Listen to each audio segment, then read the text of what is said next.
नमस्कार दोस्तों, चलिए जानते हैं हरियाणा के 50 फटाफट बड़ी खबरों को सिर्फ 10 मिनट में। लेकिन उससे पहले आप यह वीडियो कहां से देख रहे हैं, हमें कमेंट में जरूर बताएं। हरियाणा में पीएम गतिशक्ति की रफ्तार, 42 परियोजनाओं की मैपिंग, अंबाला जींद समेत इन जिलों में बनेंगे ग्रीनफील्ड औद्योगिक पार्क। हरियाणा में पीएम गतिशक्ति पहल के तहत 42 प्रमुख बुनियादी ढांचा परियोजनाओं की मैपिंग की गई है, जबकि 40 अन्य पाइपलाइन में हैं।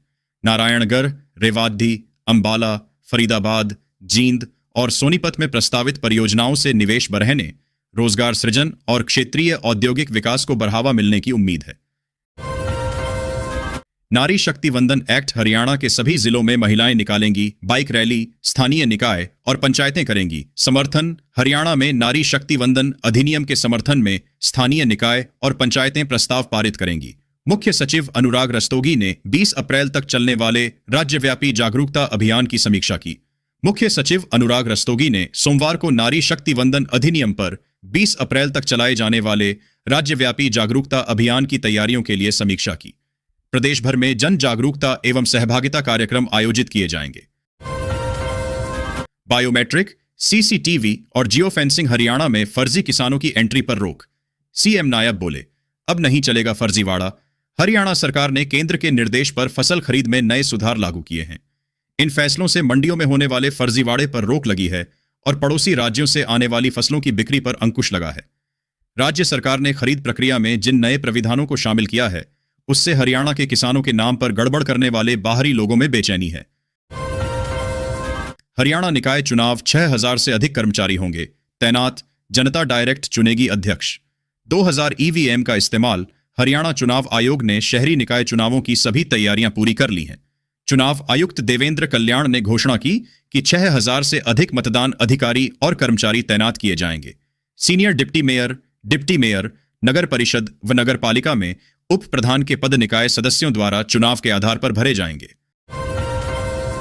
फरीदाबाद में वेतन वृद्धि की मांग को लेकर फैक्ट्री कर्मचारियों का प्रदर्शन, सड़क किया जाम।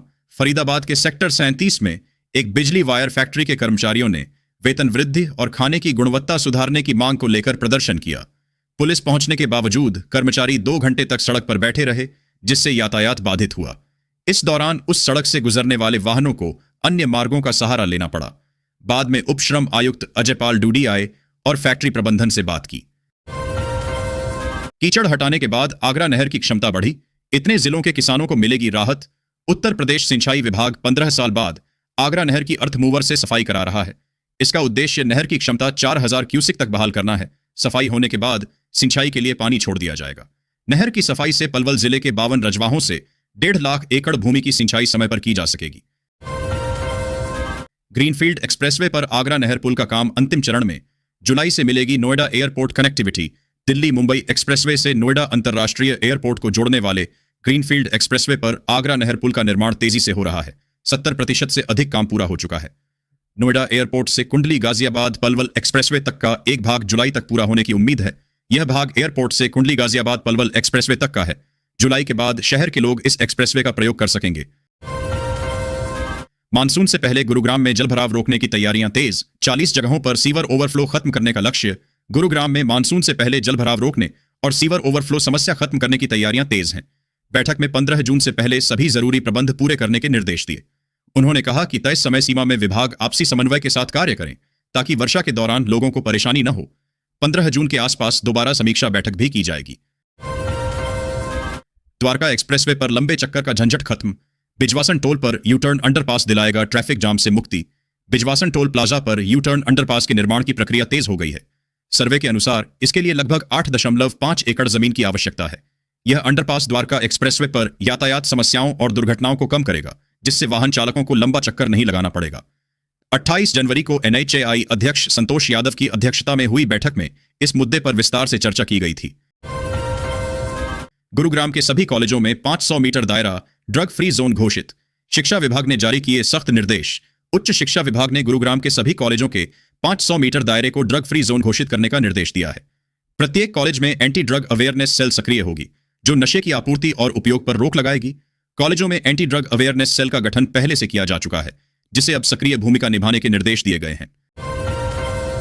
हरियाणा में तेजी से बदला मौसम, तापमान में लगातार हो रही बढ़ोतरी, कई जिलों में 36 डिग्री के पार। हरियाणा, एनसीआर और दिल्ली में दिन का तापमान लगातार बढ़ रहा है। कई जिलों में 36 डिग्री सेल्सियस पार कर गया है। हालांकि रात का तापमान अभी सामान्य बना हुआ है। मौसम विशेषज्ञ डॉक्टर चंद्रमोहन ने बताया कि अप्रैल माह के पहले पखवाड़े में लगातार सक्रिय पश्चिमी मौसम प्रणालियों के प्रभाव से वर्षा, बूंदाबांदी, ओलावृष्टि, आंधी अंधड़ और बादलों की आवाजाही के कारण बढ़ते तापमान पर नियंत्रण बना रहा। हांसी के मसूदपुर में किसानों का पावर कट आंदोलन, खेतों में आग से भड़के किसान, बिजली लाइनों की मरम्मत रोकी। मसूदपुर में खेतों में आग लगने के बाद किसानों ने बिजली निगम के प्रति गुस्सा जाहिर किया है। वे फसल मुआवजे की मांग कर रहे हैं और बिजली लाइनों की मरम्मत रोक दी है, जिसके कारण 3 सब स्टेशनों के अंतर्गत आने वाले कई गांवों में अंधेरा छाया हुआ है। ग्रामीण लगातार बिजली निगम के अधिकारियों से संपर्क करके बिजली जल्द बहाल करने की गुहार लगा रहे हैं। नमो भारत कॉरिडोर, गुरुग्राम में जमीन बनी चुनौती, पेट्रोल पंप सीएनजी स्टेशन अड़चन। नमो भारत ट्रेन कॉरिडोर दिल्ली नीमराना, गुरुग्राम में भूमि अधिग्रहण की चुनौतियों का सामना कर रहा है। परियोजना के रास्ते में 2 पेट्रोल पंप और एक सीएनजी स्टेशन बाधा बन रहे हैं। राष्ट्रीय राजधानी क्षेत्र परिवहन निगम एनसीआरटीसी ने इन बाधाओं को हटाने के लिए हरियाणा शहरी विकास प्राधिकरण HSVP से हस्तक्षेप कर जमीन उपलब्ध कराने का आग्रह किया है। गुरुग्राम में 3 दिन और बढ़ी दमकल कर्मियों की हड़ताल, 16 अप्रैल तक डटे रहेंगे। मांगों पर नहीं बनी सहमति। गुरुग्राम में दमकल कर्मियों की हड़ताल 16 अप्रैल तक बढ़ा दी गई है, क्योंकि उनकी मांगों पर सहमति नहीं बनी है। कर्मचारी फरीदाबाद अग्निकांड में जान गंवाने वाले साथियों के परिवारों के लिए 1 करोड़ रुपए मुआवजे और नौकरी की मांग कर रहे हैं। वेतन विसंगतियों और जोखिम भत्ते सहित 22 अन्य मांगें भी हैं। सोमवार को भी हड़ताल के छठे दिन सेक्टर 29 स्थित दमकल केंद्र के बाहर कर्मचारी धरने पर बैठे रहे।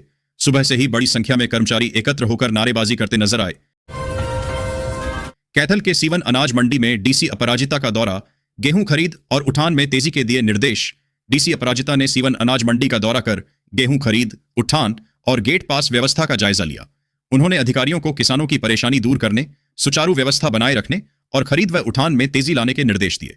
उन्होंने अधिकारियों को निर्धारित मानकों के अनुसार खरीद सुनिश्चित करने तथा उठान में तेजी लाने के निर्देश दिए। डीसी ने किसानों से भी बातचीत की। हरियाणा में बिजली का बिल नहीं भरने वाले हो जाएं सावधान, अब नीलाम की जाएगी संपत्ति। बिजली निगम अब 1 लाख रुपए से अधिक के डिफॉल्टरों पर सख्त कार्रवाई करेगा। करोड़ों रुपए की वसूली के लिए निगम पहली बार बैंक की तर्ज पर डिफॉल्टरों की संपत्ति नीलाम करेगा। कई नोटिस के बाद भी भुगतान न होने पर तहसीलदार के माध्यम से जमीन, वाहन या गहनों की नीलामी की जाएगी। इसके बाद भी उपभोक्ता द्वारा बिल अदा नहीं किया तो निगम बैंक की तर्ज पर तहसीलदार के माध्यम से संबंधित की प्रॉपर्टी नीलाम करेगा। गौर हो कि हरियाणा में निगमों का 8,247 करोड़ रुपए बकाया है। विधानसभा में गूंजेगी युवाओं की आवाज, राव नरेंद्र सिंह उठाएंगे। नौकरी और शिक्षा में कोटे की मांग। कांग्रेस प्रदेश अध्यक्ष राव नरेंद्र सिंह ने करनाल में घोषणा की कि विधानसभा में रोड बिरादरी द्वारा दान की गई जमीन पर बने संस्थानों में युवाओं के लिए नौकरी और शिक्षा में कोटे की मांग उठाई जाएगी। इसके साथ ही कुटेल में बनाई जा रही मेडिकल यूनिवर्सिटी का नाम पंडित दीनदयाल उपाध्याय से बदलकर गुरु स्वामी ब्रह्मानंद के नाम पर रखने की मांग भी की जाएगी। कहीं आपकी ज्वेलरी भी तो नकली नहीं? सर्राफा बाजार में नकली सोने की दस्तक से हड़कंप। कई राज्यों में ताबड़तोड़ छापामारी। करनाल सर्राफा बाजार में नकली सोने की दस्तक से हड़कंप मच गया है। ज्वेलर्स और उपभोक्ताओं में अपने जेवरों की शुद्धता को लेकर भय है। पुलिस ने नकली सोने वाले अंतर्राज्यीय गिरोह के सदस्यों की तलाश में पंजाब, दिल्ली और यूपी में छापामारी तेज कर दी है। वहीं नकली सोने वाले अंतर्राज्यीय गिरोह के सदस्यों की तलाश में CIA 3 की टीमों ने पंजाब, दिल्ली और यूपी में रेड तेज कर दी है। संभावना है कि जल्द ही इस मामले में और गिरफ्तारियां हो सकती हैं। बिजली निगम का बैंक जैसा एक्शन, हरियाणा में अब डिफॉल्टरों की खैर नहीं। बकाया वसूली के लिए नीलाम होगी संपत्ति। हरियाणा में बिजली निगम 1 लाख रुपए से अधिक के डिफॉल्टरों पर सख्त हो गया है। करोड़ों रुपए की बकाया वसूली के लिए अब उनकी संपत्ति नीलाम की जाएगी। सबसे पहले एसडीओ संबंधित उपभोक्ता को 3 नोटिस देगा और इसके बाद कार्यकारी अभियंता 1 नोटिस देगा। इसके बाद भी उपभोक्ता द्वारा बिल अदा नहीं किया तो निगम बैंक की तर्ज पर तहसीलदार के माध्यम से संबंधित की प्रॉपर्टी नीलाम करेगा। कुरुक्षेत्र में पिपली अनाज मंडी पहुंचे सीएम नायब, जांची गेहूं में नमी। किसानों से की बात। मुख्यमंत्री नायब सिंह सैनी ने पिपली अनाज मंडी का दौरा किया, जहां उन्होंने गेहूं में नमी की जांच की और खरीद व्यवस्था का जायजा लिया। इसके बाद वह वहीं से वापस हो लिए। जब मुख्यमंत्री नायब सिंह सैनी अनाज मंडी में पहुंचे उस समय भी ई खरीद पोर्टल बंद होने के चलते गेट पास नहीं बन पा रहा था। अनाज मंडियों के गेट के पास ट्रैक्टर ट्रालियों की लाइनें लगने पर इनकी मैनुअल एंट्री शुरू की गई थी। सीएम नायब ने बैसाखी महोत्सव का किया शुभारंभ। बोले, गुरु साहिबानों के सिद्धांतों को जन जन तक पहुंचा रही सरकार। मुख्यमंत्री नायब सिंह सैनी ने कुरुक्षेत्र में बैसाखी महोत्सव का उद्घाटन किया। उन्होंने कहा कि सरकार गुरु साहिबानों के सिद्धांतों और शिक्षाओं को जन जन तक पहुंचाने के लिए प्रतिबद्ध है। लखनौर साहिब, जो श्री गुरु गोबिंद सिंह का ननिहाल था, आज भी उनकी स्मृतियों को संजोए हुए हैं। हरियाणा के लोगों ने हमेशा सिख गुरुओं के आदर्शों को अपनाया है और उनके संघर्षों में बढ़ चढ़कर भाग लिया है। ब्रह्म सरोवर पर बैशाखी का ऐतिहासिक आगाज, सीएम नायब सैनी उड़ाएंगे 6 फीट की विशेष पतंग। कुरुक्षेत्र के ब्रह्म सरोवर पर बैशाखी महोत्सव 2026 का ऐतिहासिक आगाज होने जा रहा है। मुख्यमंत्री नायब सिंह सैनी इसका शुभारंभ करेंगे और 6 फीट की रंग बिरंगी पतंग उड़ाएंगे। गीता की धरा पर मनाया जा रहा यह पहला बैशाखी महोत्सव ड्रोन शो और रंग बिरंगी पतंगों के साथ नई पहचान बनाएगा। महोत्सव के लिए हरियाणा सांस्कृतिक विरासत का मंच सजा दिया है। नूंह में 156 करोड़ की लागत से बनेगा 7 मंजिला नया अस्पताल, स्वास्थ्य सेवाओं में होगा सुधार। नूंह में 156 करोड़ रुपए की लागत से 7 मंजिला नया अस्पताल भवन बनेगा। लोक निर्माण विभाग ने गौरी बिल्डिंग एजेंसी को कार्य आदेश जारी कर दिए हैं, जिसे 2 साल में पूरा किया जाएगा। 7 मंजिला भवन को पुराने कंडम भवन के स्थान पर बनाया जाएगा, जिसमें जांच से लेकर स्वास्थ्य से संबंधित सभी सुविधाएं उपलब्ध कराई जाएंगी, जिससे जिले की 17 लाख आबादी को स्वास्थ्य लाभ मिलेगा। अस्पताल का कार्य गौरी बिल्डिंग एजेंसी को दिया गया है। फिरोजपुर झिड़का में 5 किलो का फ्री ट्रेड एलपीजी सिलेंडर शुरू, मजदूरों और कर्मचारियों को बड़ी राहत। फिरोजपुर झिड़का में कर्मचारियों, मजदूरों और अन्य व्यक्तियों के लिए 5 किलोग्राम के free trade LPG FTL cylinder उपलब्ध कराए गए हैं। मध्य पूर्व में तनाव के कारण घरेलू गैस की कमी के चलते यह सुविधा शुरू की गई है। बता दें, मध्य पूर्व में इजराइल, अमेरिका तथा ईरान के बीच हुए युद्ध एवं चल रहे तनाव के चलते घरेलू गैस सिलेंडर आर यानी कि एलपीजी की कमी होने लगी थी, जिसकी वजह से ऑयल कंपनियों ने एक सिलेंडर्स लेने के बाद 25 दिन बाद सिलेंडर बुक करवाने का प्रावधान कर दिया था। भिवाड़ी में श्रमिकों का वेतन वृद्धि को लेकर प्रदर्शन, पुलिस ने बल प्रयोग कर खदेड़ा। भिवाड़ी के पथरेड़ी औद्योगिक क्षेत्र में सुप्राजित इंजीनियरिंग लिमिटेड के ठेका श्रमिकों ने वेतन वृद्धि और अन्य मांगों को लेकर 3 घंटे प्रदर्शन किया। सड़क पर बैठे श्रमिकों को पुलिस ने हल्का बल प्रयोग कर हटाया। वार्ता के बाद प्रबंधन ने वेतन वृद्धि छोड़कर अन्य मांगों पर सकारात्मक आश्वासन दिया। सूचना के बाद प्रशासनिक अधिकारियों के साथ बड़ी संख्या में पुलिसकर्मी मौके पर पहुंचे और श्रमिकों को समझाने की भरसक कोशिशें की, लेकिन जब श्रमिक सड़क से उठने को तैयार नहीं हुए तो पुलिस ने हल्का बल प्रयोग करते हुए श्रमिकों को खदेड़ा। 10 मई को होगा सोनीपत निगम चुनाव, 21 अप्रैल से शुरू होगा नामांकन। सोनीपत नगर निगम चुनाव का कार्यक्रम घोषित हो गया है। 10 मई को मतदान और 13 मई को मतगणना होगी, जबकि नामांकन 21 अप्रैल से शुरू होंगे। इस घोषणा से राजनीतिक सरगर्मी बढ़ गई है। चुनाव की घोषणा के साथ ही अब सियासी पारा अपने पूरे चरम पर होगा। हालांकि वार्ड बंदी के साथ ही मेयर और पार्षद का चुनाव लड़ने वाले सक्रिय हो गए थे, लेकिन हाईकोर्ट की चुनाव पर रोक के बाद यह सक्रियता थोड़ी कम हुई थी। सोनीपत के प्राइवेट अस्पतालों में आयुष्मान कार्ड धारकों का डायलिसिस बंद, मरीजों की बढ़ी परेशानी। सोनीपत में निजी डायलिसिस सेंटरों ने आयुष्मान भारत योजना के तहत मरीजों का इलाज बंद कर दिया है। सरकार द्वारा बकाया भुगतान न करने के कारण यह निर्णय लिया गया है, जिससे हजारों गरीब मरीजों की मुश्किलें बढ़ गई हैं। इस निर्णय से मरीजों की सांसों पर संकट आन पड़ा है, जो पूरी तरह मुफ्त डायलिसिस सेवा पर निर्भर थे। निजी सेंटरों द्वारा हाथ खींच लेने के बाद अब पूरा दबाव जिला नागरिक अस्पताल और खानपुर स्थित बीपीएस मेडिकल कॉलेज पर आ गया है। सिरसा में किसानों पर दोहरी मार, बारिश से गेहूं की चमक फीकी पड़ी। बीज कंपनियों ने खरीद से खींचे हाथ। बारिश के कारण सिरसा में गेहूं की चमक फीकी पड़ने से किसानों को दोहरी मार झेलनी पड़ रही है। बीज उत्पादन के लिए 80,000 एकड़ में बोई गई गेहूं को बीज एजेंसियां खरीदने से मना कर रही हैं। अब ये किसान दोबारा से सीड्स एजेंसी के पास जाकर अपना रजिस्ट्रेशन साथी पोर्टल से रिजेक्ट या स्थानांतरित करवाएंगे। सीड्स एजेंसी के इस प्रक्रिया को अपनाने के बाद ये आवेदन ऑनलाइन ही चीफ सीड्स सर्टिफिकेशन ऑफिसर के पास जाएगा। हरियाणा के पंचकूला में आज बजेगा चुनावी बिगुल, वार्ड बंदी ने बदले समीकरण। दिग्गजों को तलाशनी पड़ रही नई जमीन, पंचकूला नगर निगम चुनाव का सियासी पारा चरम पर है। वार्ड बंदी के कारण राजनीतिक समीकरण बदल गए हैं, जिससे कई पुराने पार्षदों को नए क्षेत्रों में जमीन तलाशनी पड़ रही है। इस बार मुकाबला सीधा और बेहद दिलचस्प रहने वाला है।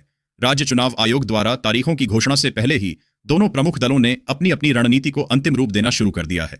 वार्ड बंदी पूरी होने के बाद पंचकूला की राजनीतिक बिसात पूरी तरह बदल चुकी है। पंचकूला निगम चुनाव का बजा बिगुल, 10 मई को मतदान और 13 को हार जीत के नतीजे। भाजपा कांग्रेस के बीच कांटे की टक्कर। पंचकूला नगर निगम चुनाव की घोषणा हो गई है, जिसमें 10 मई को मतदान और 13 मई को मतगणना होगी। वार्ड बंदी में बदलाव से राजनीतिक समीकरण बदल गए हैं। कई मौजूदा पार्षदों को अपने पुराने वार्डों से चुनाव लड़ना मुश्किल हो गया है। भाजपा और कांग्रेस दोनों मेयर पद सहित सभी सीटों पर जीत के लिए सर्वे फार्मूला अपना रही हैं, जिससे मुकाबला कड़ा होने की उम्मीद है। उम्मीदवारों को चुनाव खर्च का हिसाब रखना होगा और चुनाव नतीजे आने की तारीख से 30 दिनों के अंदर उपायुक्त या राज्य चुनाव आयोग द्वारा प्राधिकृत किसी अधिकारी को जमा करना होगा। दिल्ली मेट्रो में यात्रियों को मिलेंगी खास सुविधाएं, हाईटेक हो रही पुरानी ट्रेनें। Delhi metro rail corporation DMRC ने अपनी ब्लू लाइन ट्रेनों के लिए मिड लाइफ रिफर्बिशमेंट कार्यक्रम शुरू किया है। इसका उद्देश्य यात्री सुरक्षा, आराम और यात्रा अनुभव को बेहतर बनाना है। टीएमआरसी के कॉर्पोरेट कम्युनिकेशन के कार्यकारी निदेशक अनुज दयाल ने बताया कि मिड लाइफ रिफर्बिशमेंट कार्यक्रम के अंतर्गत डीएमआरसी की रेड और ब्लू लाइनों की कुल 70 ट्रेनों का चरणबद्ध तरीके से नवीनीकरण किया जा रहा है। पहले चरण में 12 ट्रेनों को पहले ही अपग्रेड किया जा चुका है। बहादुरगढ़ में बाढ़ से निपटने की पुख्ता तैयारी, मुंगेशपुर ड्रेन की सफाई और अवैध कब्जों पर कार्रवाई। बहादुरगढ़ में पिछली बार की बाढ़ से सबक लेते हुए मुंगेशपुर ड्रेन की 2.5 करोड़ रुपए से सफाई की जा रही है। अवैध कब्जों को हटाने के लिए 50 से अधिक नोटिस जारी किए गए हैं। कोशिश है कि पिछली बार जैसी नौबत अब न आए। आमतौर पर बाढ़ से बचाव के लिए सभी इंतजाम 30 जून तक पूरे करने होते हैं। ऐसे में इस बार समय से ही सभी इंतजाम किए जा रहे हैं। फरीदाबाद में बुढ़िया और गौंची नाले की सफाई ड्रोन सर्वे से शुरू। मानसून से पहले जलभराव रोकने की तैयारी। फरीदाबाद में अरावली पहाड़ी से यमुना तक जाने वाले बुढ़िया नाले और गौंची ड्रेन की सफाई शुरू हो गई है। सफाई से पहले ड्रोन सर्वे किया गया और काम पूरा होने के बाद दोबारा सर्वे होगा। इतना ही नहीं, बुढ़िया नाले की सफाई के प्रतिदिन वीडियोग्राफी हो रही है, फोटो खींचे जा रहे हैं ताकि पहले और सफाई के बाद की स्थिति का पता लगाया जा सके। फरीदाबाद महानगर विकास प्राधिकरण के अधिकारियों के अलावा इस काम की निगरानी जिला उपायुक्त द्वारा की जा रही है।